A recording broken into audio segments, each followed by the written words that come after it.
Hello and welcome to today's webinar. I'm Nigel Vanderlinden, Chief Revenue Officer at Plum. First, a few housekeeping notes.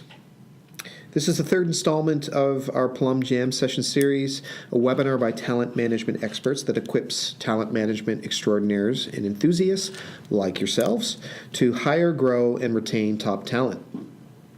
A recorded version of the webinar will be available for you to review and share with your colleagues. We'd certainly love to hear from you, either in the chat box or in a brief survey that will be sent after today's session. If you are experiencing any problems during the webinar, please do email Andrea at Plum.io. Plum's mission is to provide every employer with the data they need to predict with certainty the quality of their hires, develop their employees, and transform their company culture. 4 times more predictive than a resume, Plum combines artificial intelligence with advanced industrial and organizational psychology to predict which people have the greatest potential for succeeding in any role and in any organization. Plum's proprietary database measures the ability to innovate, work ethic, culture, and more. Like I said, this is the third installment of our Plum Jam Session series called Back to Basics, but Better. Today, we are diving into a topic that I'm personally very passionate about, how to bring certainty and predictability to your 2018 hiring plans with data. I'm Nigel Vanderlinden, Chief Revenue Officer at Plum, and I've had more than 15 years of experience in the technology and related industries. I'm joined by my colleague, Dr. Leann Schneider, who obtained her PhD in Industrial and Organizational Psychology at the University of Guelph. Leann applies her research on personality assessment, interview anxiety, and impression management as the organizational development researcher at Plum. Great. Thanks for the intro, Nigel. Happy to be joining. On behalf of Leann and myself, we are excited to share our expertise on data and talent acquisition process. Before we dive any deeper, we just want to let you know what you can expect at the end of this hour. You'll bring the same transparency and ROI to HR processes, just as your sales and marketing departments do with each campaign, lead, and opportunity. You'll know the data points that will transform your talent practices to be more predictive so that you can spot valid AI solutions, and you'll effortlessly reduce employee turnover, shortlist from a high volume of job applicants, and diversify your talent pipeline with people, data, and metrics. Thanks, Nigel. So we may as well get into it then. I imagine that part of the reason why you're on the webinar today may be because you're somewhat disheartened by the effectiveness of the hiring process as it currently stands. And I think this quote we have up here sums that up. The actual process for making a hiring decision is less effective than a coin toss. This is drawn from a white paper by DDI. The reason why they had this quote in there is because they surveyed a sample of staffing directors and found that only about half of them agreed that their internal and external hiring processes were effective. Obviously not anywhere close to where we want to be with that. Along the same lines, a survey of 6,000 hiring professionals worldwide found that only 41% of companies said that, or more than 41% of companies say that a bad hire in the last year has cost them at least $25,000, and a quarter of those companies said that a bad hire in the last year has cost them at least $50,000. There are obviously a lot of financial costs to a bad hire in an organization. I can certainly layer in some of our customers' experience, Leann. In fact, I've noted that our customers have reported the cost of a bad hire to be anywhere from 50 to 60% of an individual's salary in direct costs. And if we're considering total costs, anywhere from 90 to 200% of that individual's salary, annual salary. Okay, so obviously that's not great, the financial costs. And beyond that, I think there are other costs as well that you as HR professionals would be acutely aware of. So that's why we're going to get you involved with our first poll question today. The question for you is, beyond the financial cost, what would you say is the greatest human cost to your organization when a hire fails? We're going to start the poll in a second here. There it is. So you have the options here. You can pick more than one. We have the options cultural issues, reduced productivity, reduced morale of other employees, and lost time, for example, due to recruiting, training, etc. So we'll give you a moment or so to cue in here on what your thoughts are. Okay, so we're going to put up the results of the poll right now. So it looks like we have a bit of a smattering of different ideas here. A lot of it is due to lost time from recruiting and training. Obviously, that's a big concern here. And a little bit as well on reduced morale of other employees. That's quite a bit, 27%, and reduced productivity. I imagine if you had the chance to pick more than one, some of you would have picked cultural issues as well, but it looks like lost time has a lot to do with it. And it's unfortunate. I think you as our HR practitioners would be acutely aware of these less obvious costs, such as the time that you have to come in to step in to mediate conflict, even the stress you're under when you have to exit someone out of the organization. I think we've all seen the effect of one bad apple spoiling the whole bunch.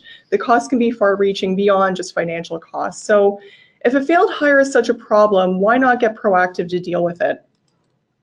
At the end of the day, the goal of the hiring process should be predicting how people will perform in a role so that you can avoid these financial and human costs. I think this may be a simple concept, but doing it can actually be quite difficult. But that's why we're here today. Now is the time to bring predictability to your talent acquisition process so that we're not relying on a coin toss. Leann, I can't help but think that some of the individuals that have tuned into today's webinar are kicking off or perhaps just putting the finishing touches on their 2018 workforce or staffing plans. Perhaps they're in a budget reset now and are ready to get going. So this is a timely discussion for them to get off on the right foot. I totally agree. Okay, well, let's get into it then. Really, we believe that the lack of predictability in hiring comes down to a data problem. And I may be biased because I'm a bit of a data nerd, being an IO psychology specialist, but more specifically, when it comes down to a data problem, we're talking about understanding what type of data you need and how to make hiring decisions based on that data. You really don't need to and shouldn't depend on chance and gut feel to make good hires. And I'll give an example. Quite famously, Google took this step of using, more data-driven hiring solutions. They took the step to capture people metrics, leverage them, and revamp their hiring processes to cut down the time to hire and, really importantly, resulted in better hires. If you want to take a look, if you haven't seen these before, there's a lot more on the process they took in the book Work Rules or the website Rework that goes into this. But I do want to emphasize that you really don't need to be as big or as well-resourced as Google to start along this path. Obviously, they have huge data analytics teams, but there's really some concrete things you could start doing today that we're going to be going through in the webinar. I'll also acknowledge that people analytics as an area is huge. It encompasses all stages of the employee life cycle, but in this webinar, we will just be focusing on hiring metrics and the data you need to make data-driven hiring decisions. Yeah, maybe I'll just provide a bit of organizational context because this infusion of data into a decision-making process isn't new. In fact, sales and marketing and other areas of the business have been through this transformation. If we can think about perhaps the sales process of old, we have a tongue-in-cheek picture of a door-to-door salesman here, but it was largely a relationship-driven process, really one that didn't leverage data to drive the buying process forward and to make decisions.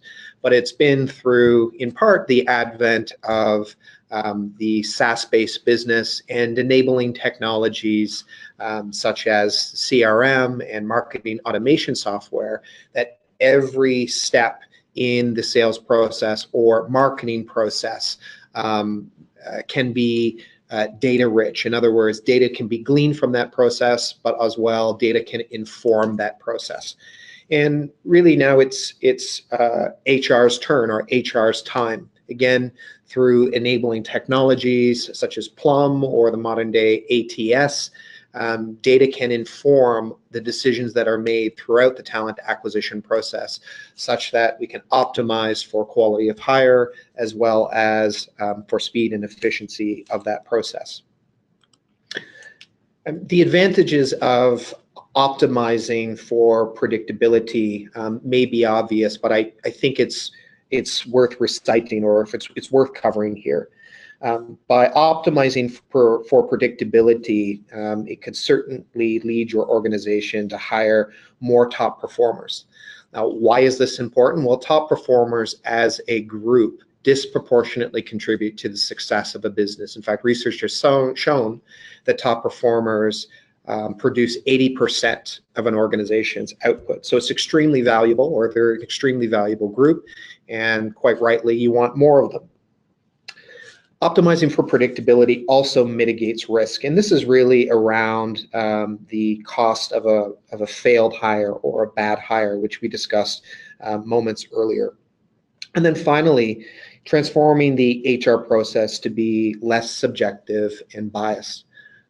Again, I think every HR professional is acutely aware that the hiring process is subject to bias. And when we say bias, we simply mean errors in human judgment.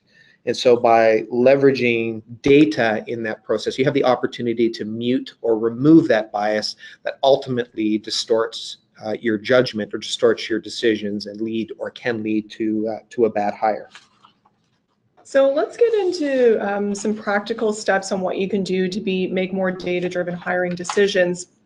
So first, what kind of data can you be collecting about your candidates?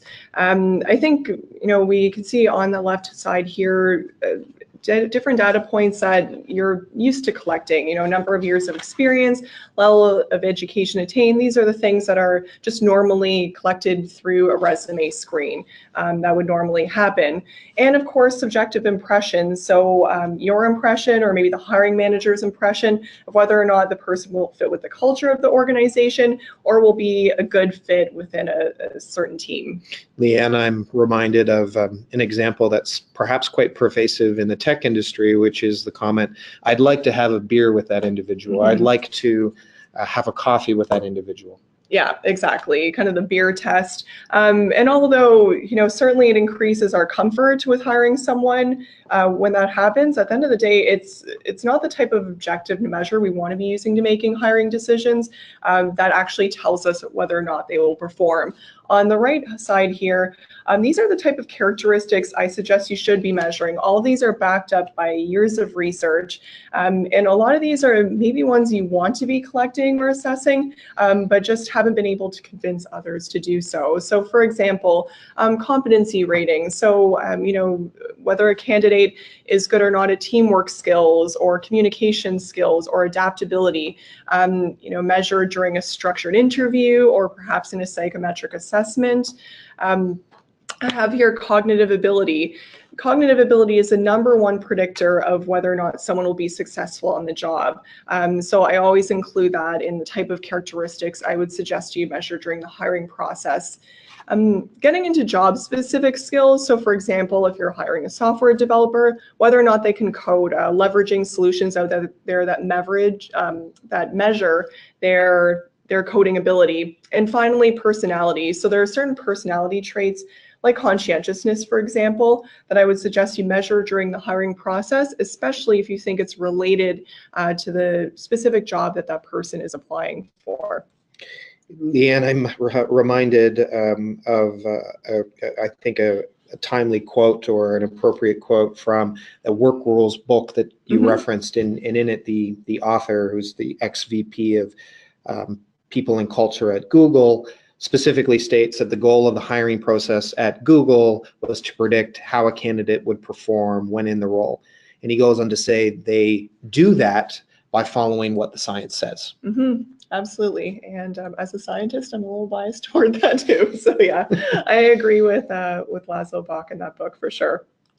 Okay, so we talked about the candidate, but let's get a little bit more micro. Generally, if you want to measure the health of your talent pipeline, should you be measuring? So on the left here, we have hiring metrics that most companies measure, maybe you are measuring. These are the type of metrics that are going to come out of an ATS normally. So time to hire, number of applicants per role. These are the type of things that will be displayed in the kind of output from an ATS. And they really focus on throughput or speed of the hire instead of quality of hire. And that's what we get into on the right side here.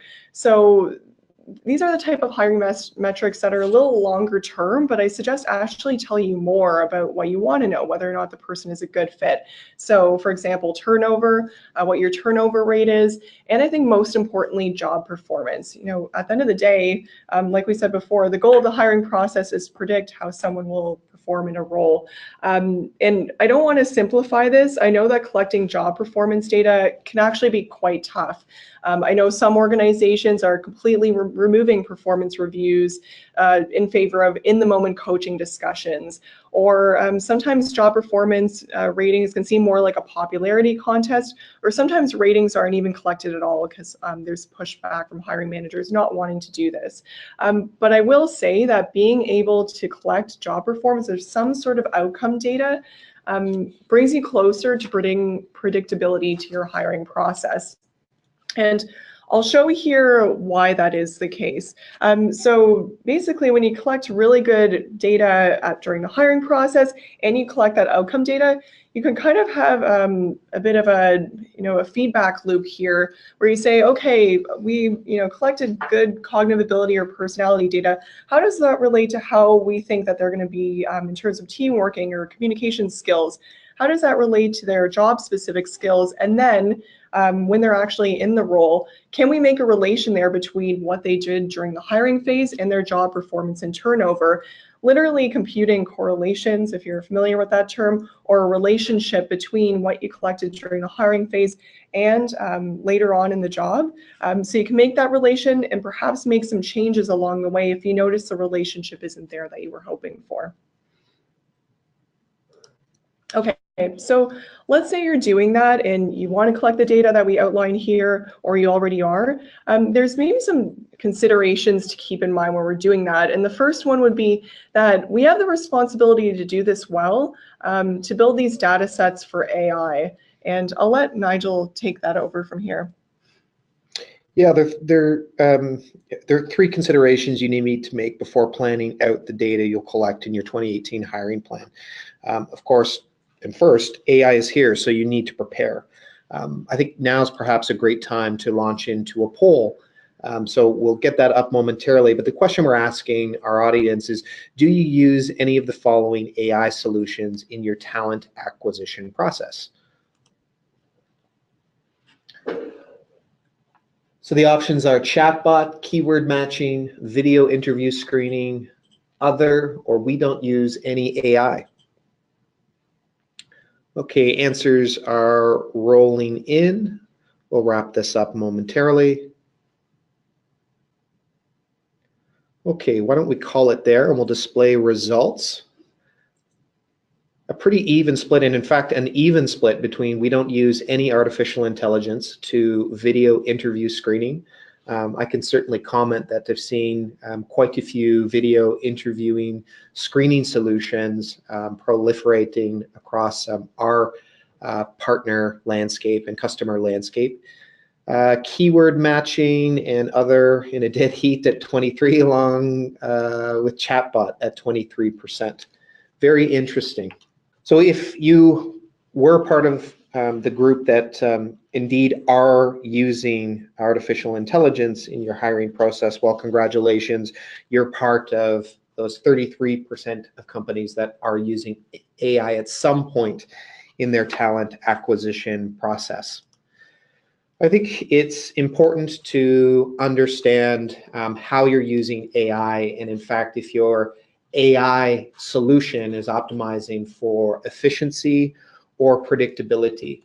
So solutions such as resume, keyword matching, and chatbots fall largely into the efficiency category, right? So In other words, it is absolving the recruiter from some form of responsibility in the hiring process, and really alleviating a burden such that they can focus on higher order tasks. So it's about building efficiency, building speed, and building scale in your process.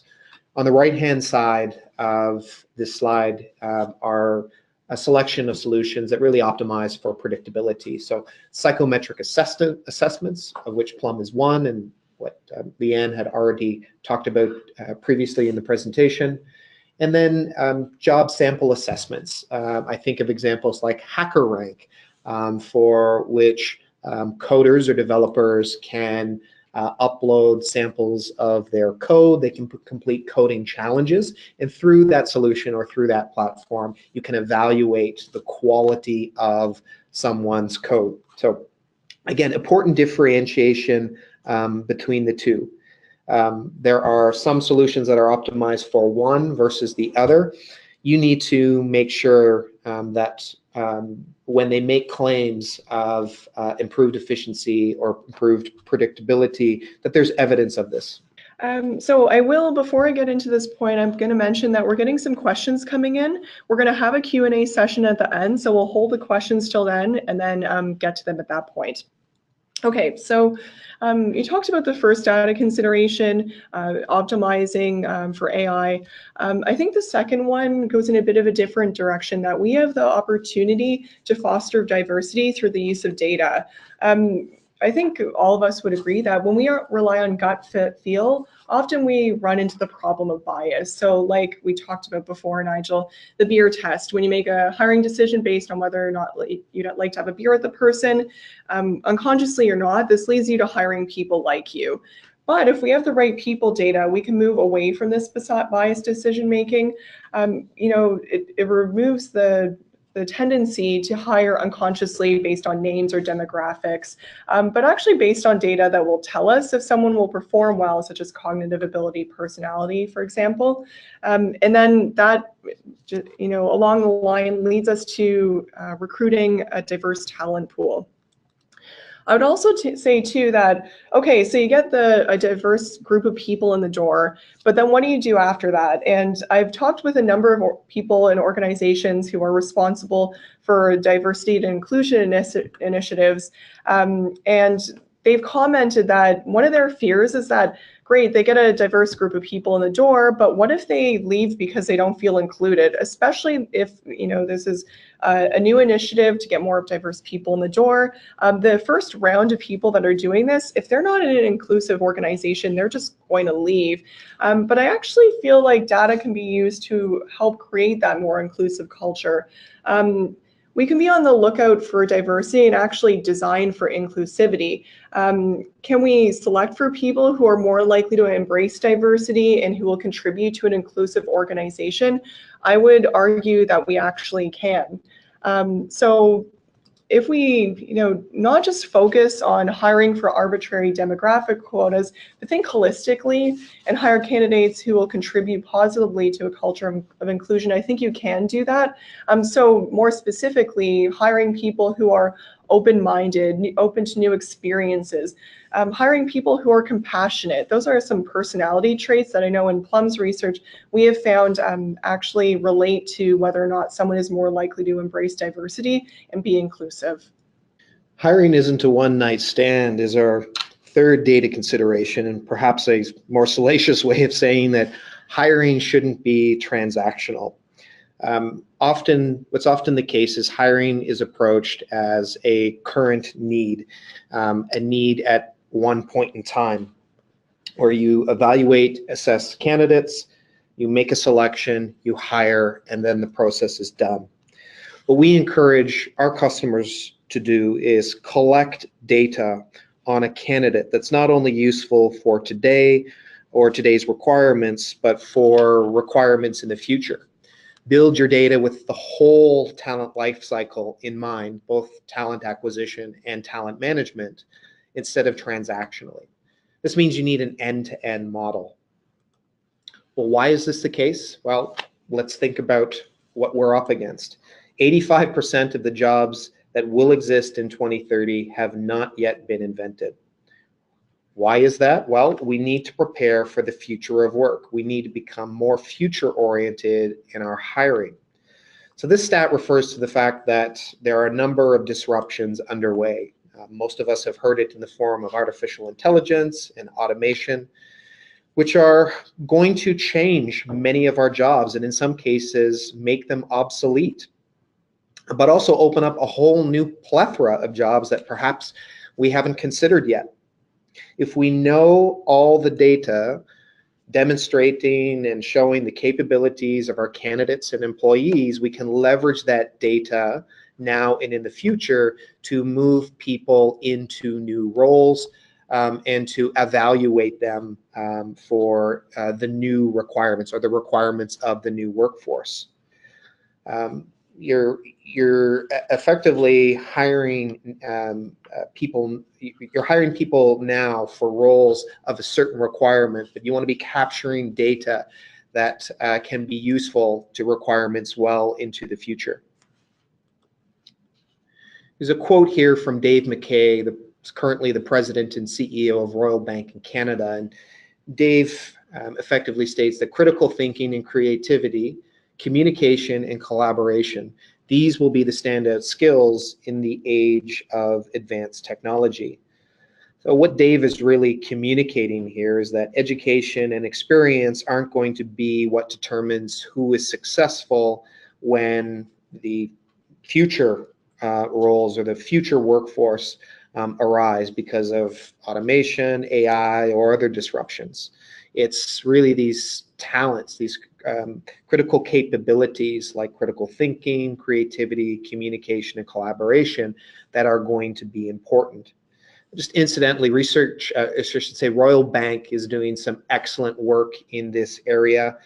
They have something called the Future Launch Initiative, where they've committed more than $500 million over the next 10 years to specifically focus in this area. So check out what they're doing. Again, it's called Future Launch, or the Future of Skills.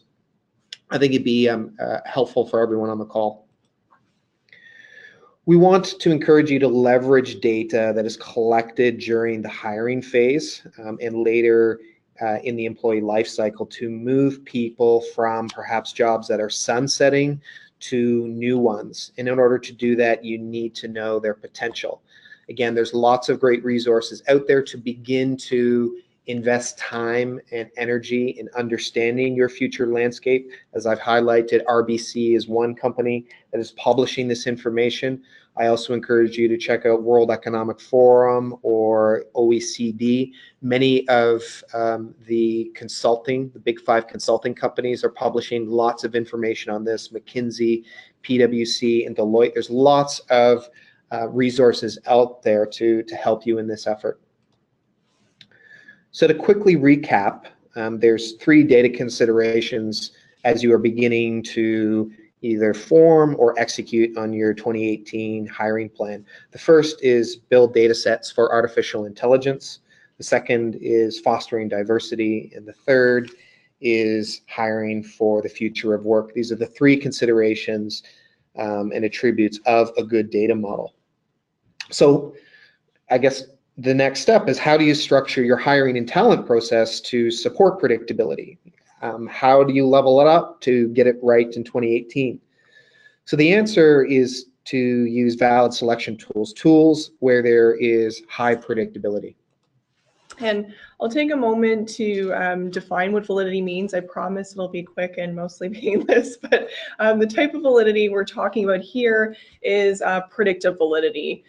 So quite simply, predictive validity is how much a score on one measure predicts an outcome. So here's an example. Let's say you have a candidate undergo a structured interview, or a number of candidates undergo a structured interview. Those that score high on the interview, then if there's predictive validity, should also have higher job performance. Those who score average in that interview would be average performers. And you wouldn't really select the people who score low in the interview, but if you did, theoretically, they would also be low performers. So there's a correspondence between how they do during the interview, for example, or any other assessment during the hiring phase, and how they perform on the job.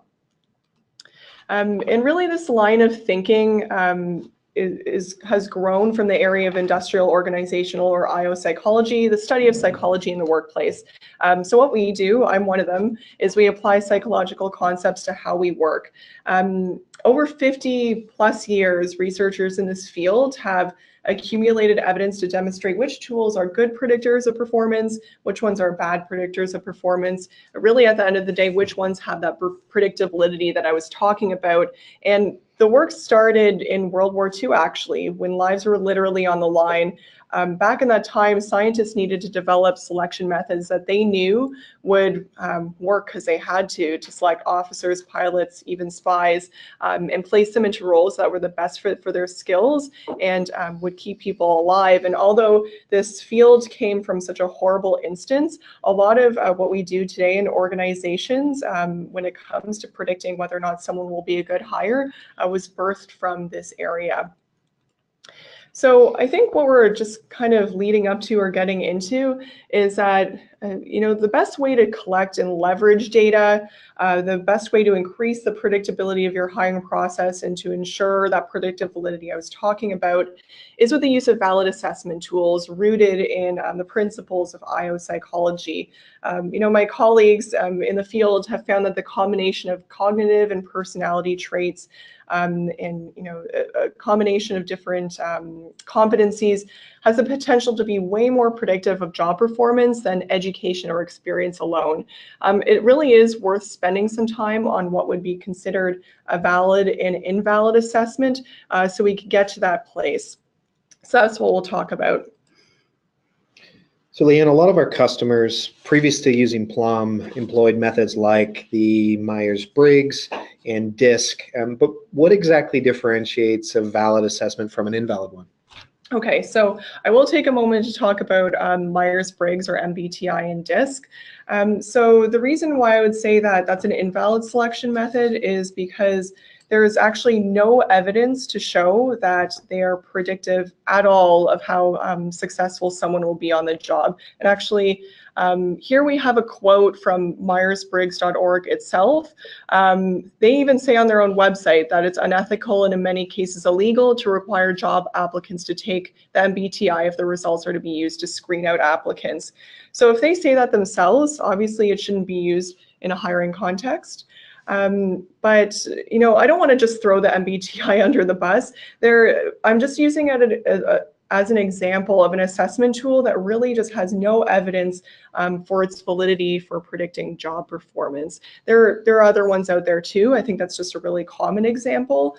I have graphology up here. Back in the day, people used to do handwriting analysis to see whether or not someone would be good on the job. I think all of us now would agree that that's ridiculous, but unfortunately, assessments like MBTI and DISC that aren't made for selecting people into jobs are just as effective as that.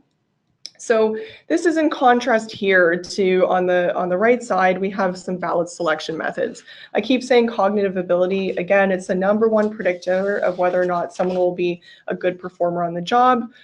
Certain personality traits, if they are suited to certain jobs, would be useful for predicting whether or not someone will be successful. We've talked about work samples, like Nigel, you mentioned HackerRank, and finally, well-developed structured interviews. I think most of you, your HR professionals would know that structured interviews are best practice to use during the hiring process. Okay, to kind of sum up here, if you are using assessments right now, or if you're shopping around for assessments, this is what I would suggest you look for. This is our validity checklist. So first, does the assessment just have a technical manual that outlines the technical requirements or of the assessment? And in that technical manual, do they demonstrate that there is validity to predict job performance, or is there predictive validity? That would be the number one thing I would be looking for. And Has the validity of the assessment been demonstrated across multiple groups of people? Has it been demonstrated across different types of jobs? Those are two other considerations to keep in mind when you're looking at that. Okay, so you'll notice that validity is a common thread that solves the problems we talked about earlier. First, the lack of predictability in the talent acquisition process. So just kind of sum up what we were saying before, there is this lack of predictability in the talent acquisition process. However, if you can collect and leverage relevant hiring metrics, good ones during the hiring phase, at the post-hire phase, job performance and turnover, and start to look at the relationships between those variables, that's when you can really see how predictable your hiring process is and whether or not there's something you could do about it. We've also talked about how AI scales and amplifies amplifies biases and unpredictable talent acquisition processes. The beauty of AI is that it uses computing power to replicate decisions we would make, but do it faster. AI can be used to replicate a talent acquisitions consultant's decisions using less time and effort, and for that matter, money. A system powered by AI can do all the number crunching in the background, providing an output that doesn't require the expertise of a consultant. And because the process is automated, this means it costs less. The challenge of AI is that we end up replicating bad decisions. When we use AI that's trained off of predictive and objective data, specifically that rooted in IO psychology, we can scale better decision making, and for that matter, enforce better decision making. Exactly. So I think to sum up the other point I talked about earlier is that we can, combat a lack of diversity and a culture resistant to inclusion by using valid assessments of any kind to get diverse talent in the door, and also to engineer for inclusion by hiring for different traits like openness and compassion. And finally, we talked about the transactional nature of hiring, really focused exclusively on only the current needs, and how we need to move to a more holistic or all-encompassing solution where we hire candidates for our future requirements. And we gave some suggestions as to what to look for in the future of work, such as a high tolerance to adaptability, communication skills for stakeholder alignment, and innovation. So like we said before, the goal of the hiring process is to predict how people will perform in a role. That means it's a great time for HR to set goals that are measurable and timely, and also take into account the three considerations that we've discussed, specifically artificial intelligence, diversity, and the future of work. If you're looking to bring predictability to your 2018 hiring plan, Plum can be a great fit for your organization. Plum specifically assesses talent at 4 times that of predictability of a resume. Plum can measure work ethic, adaptability, ability to think innovatively, ability to embrace diversity, which encompasses not only the the needs of a role today, but certainly the needs of the future of work or the future of your workforce. And finally, Plum trains its AI based on decades of industrial and organizational psychology research, getting the data that you need to transform your talent acquisition process at scale. So we have some questions up here. We're just taking a look at them. So the first question, what are some of the obstacles, this is from Linda, sorry. What are some of the obstacles your customers encounter when shifting from the traditional hiring process to a predictive hiring process? And I can see that Nigel's excited about answering this, so I'll let you do it. I have the good fortune of speaking or engaging with a lot of our customers, so can likely provide a very robust answer here. I think there's maybe 4 primary challenges. And I think it's largely around change management. Again, you are changing the way you're hiring from the traditional hiring process to now a predictive hiring process. So the first obstacle, and often the greatest obstacle, is just a resistance to change in and of itself. The second might be a lack of a sponsor. Again, this is not an insignificant change. And so having the appropriate sponsor, not only in the talent acquisition department or HR department, but also within a business function or business functions, will be important to making that successful change. I think the third item is related to really the metrics of the talent acquisition department. So as we talked about in the webinar, quite often the metrics that are solely looked at in talent acquisition are around the speed, throughput, or efficiency of the process. There needs to be metrics related to quality of hire as well. And then the fourth and final point is probably related to stakeholder engagement. And so as talent acquisition professionals, don't forget to include your hiring manager counterparts, your stakeholders, in making these changes to your predictive or when moving to a predictive hiring process. Bring them along in your thinking. Otherwise, you're likely to hit some resistance when you go to roll out. Okay, I think you answered that better than I could have, Nigel, so I'm glad you answered it.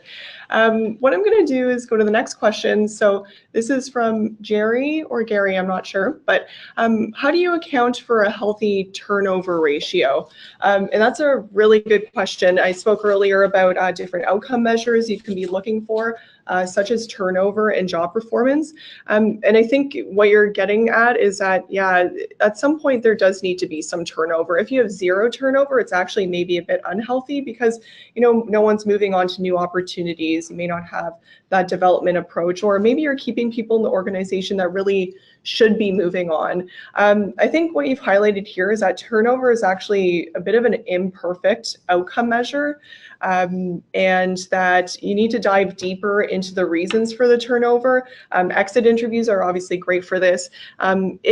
If people are turning over because they should be turned over, then that's one thing. But if during the exit interviews you're realizing that people are turning over because they weren't a great fit for the role, or the culture wasn't a great fit for them, then that's when you need to dig deeper into those people and say, okay, what could we have done better in the hiring process? Yeah, that's a great question. Certainly highlighting that there is good turnover and that there is bad turnover. I think what we're specifically referring to as it relates to the performance data is bad turnover. Mm-hmm. Okay, so the second or third question that we have here is, what is the first step I can take to get on the right track to a predictive hiring process? And Nigel is getting jazzed for this one too, so I'll let you take it over. I'm just full of enthusiasm today. Okay. I think the first step is really to evaluate or assess your current hiring process. So take stock of what data you're collecting and how you're collecting it. You know, is it in the form of a resume? Is it in the form of an unstructured interview, perhaps a job sample test, etc.? And then understand what the science says about the predictive value of that data and that data collection method or selection method. And this information is readily available. Google Hunter and Schmidt, and you'll find really rankings or ratings of both data as well as the data collection methods. And we've already highlighted work rules. That is actually covered in some of this book as well. And then once you understand really the predictive value of the data in your data collection method, then highlight where the gaps are, where are those areas of weakness. So as an example, at the top of your hiring funnel, if you are using a CV or a resume as your first line of defense, or rather, you know, the first data set that you're using to then make screening decisions, right? There is an opportunity for improvement there. As a data set, a CV has very poor data quality, in particular, very poor predictive quality. So that's the first place that you can start, and then just carry on through your hiring process. If you're using unstructured interviews, attempt to move to structured interviews, and so on. Okay, that's great. I have a bit of a passion for the next question, so I'm going to go on to that one. So this is from Matt. Can the MBTI and DISC be used to identify team culture in a valid way? So I'm going to be a little controversial here and say no. So I think that MBTI and DISC are interesting, they're fun, they can give you some self-insight and make you self-reflect. And certainly there's value in self-reflecting on yourself. So there's nothing wrong with that. The evidence I see on the MBTI and DISC in terms of the outcomes it leads to is just really underwhelming. I think there are a lot of really great evidence-based tools out there that can help you with hiring, but also with team culture, and can give you way more in-depth insight using a tool that is a lot more reliable and that has a lot more scientific backing. So, it doesn't have to be Plum. Plum is great, but there are a lot of tools out there that can help you in this area that I think are a lot more valid and valuable than that. I don't know if you have anything to add, Nigel. I think generally we're supportive, and in particular you are supportive of any tool that has robust academic research supporting its findings. Yeah, and it just isn't there for MBTI and DISC. Okay, the next question is from John.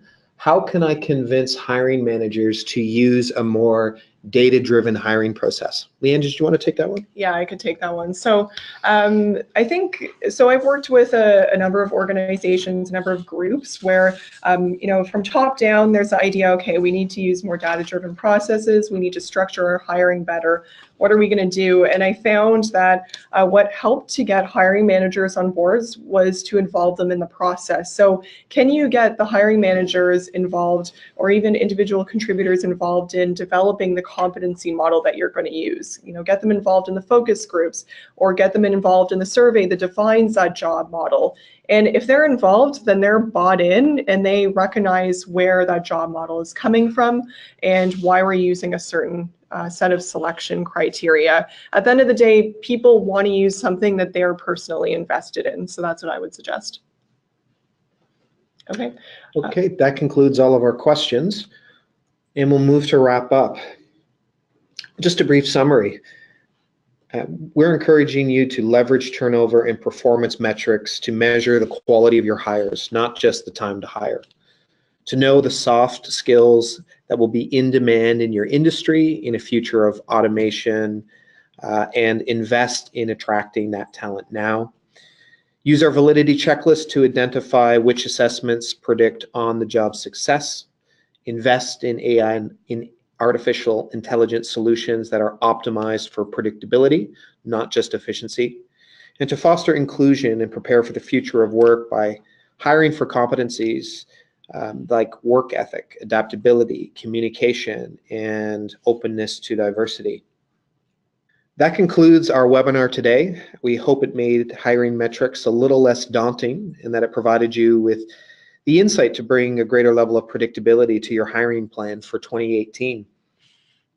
On behalf of Leann and myself and the Plum team, thank you for joining us for our third Plum Jam session. We look forward to hearing from you. Have a great rest of your day.